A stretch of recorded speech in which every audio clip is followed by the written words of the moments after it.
In today's society, everyone wants things instantly.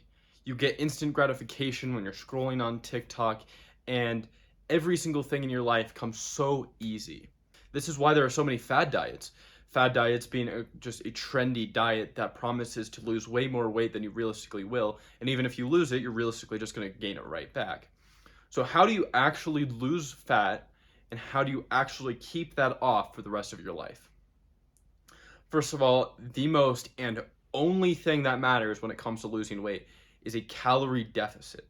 Now, sure, there are technically other things that apply just mentally as far as actually keeping the weight off, but to actually lose that weight, the only thing that matters is being in a calorie deficit. So, what is a calorie deficit?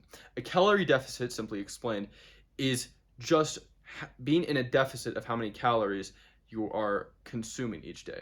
So, for example, let's say you eat 2,000 calories and your body naturally burns 2,000 calories a day.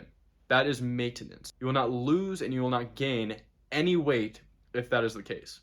Now, for example, let's say you are eating 2,500 calories a day and your body is burning off 2,100 calories a day.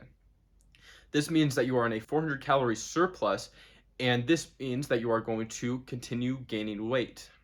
Now, let's flip this on its head and say that you are eating 2,000 calories a day, but your body burns 2,000 calories a day. But on top of this, you're doing cardio and you're burning 400 calories a day.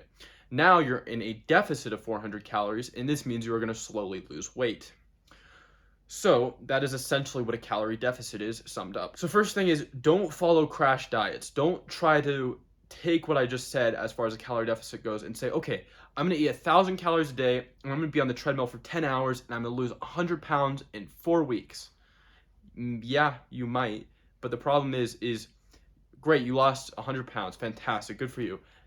The next month, you're going to gain all that back and maybe even more. So don't follow crash diets. Understand that losing fat is not going to be just a month or like a week or 2 weeks or a month or 2 months or 3 months journey. This is going to take at least a year minimum to actually achieve some pretty good results and to actually achieve a body that you're proud of. So one big thing is that you should follow a diet that you could stick with for the rest of your entire life. Don't follow some crazy crash diet and don't have it so it's super unrealistic where you're never actually going to be able to stick with it. Have it be something that you're in a calorie deficit, but if you had to, you could stick with that diet for the rest of your life. Don't do these fad diets. Don't do these crash diets where you lose 100 pounds in a couple weeks.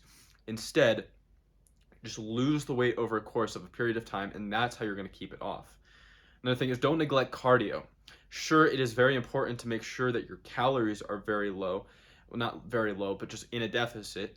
And yeah, but the thing is you can further exaggerate that deficit by doing cardio. So for example, if you just like to eat food a lot, I guess, and you're eating like 4,000 calories a day and your body is burning 3,000 calories a day, if you want to keep eating the same food, which I wouldn't recommend it, I would recommend trying to cut that back to maybe 3,200 or something and then doing cardio. But if for whatever reason you want to keep eating the same amount, you can, just as long as you're on the treadmill for a certain amount of time or just some sort of cardio. But you can't really out-train a bad diet, so try to just get that down to a reasonable amount where you can do reasonably that amount of cardio every single day. But yeah, another thing is don't forget to build muscle while you're doing this too. You want to make sure that you are also building muscle while you are losing that body fat percentage, so when you can actually see the muscle, it looks good, it looks defined, it looks large, I guess you could say. And another last thing is, don't get married to the scale. Don't be like, oh, I weigh 250 pounds right now, but I weighed 250 pounds last week, I'm not making any progress.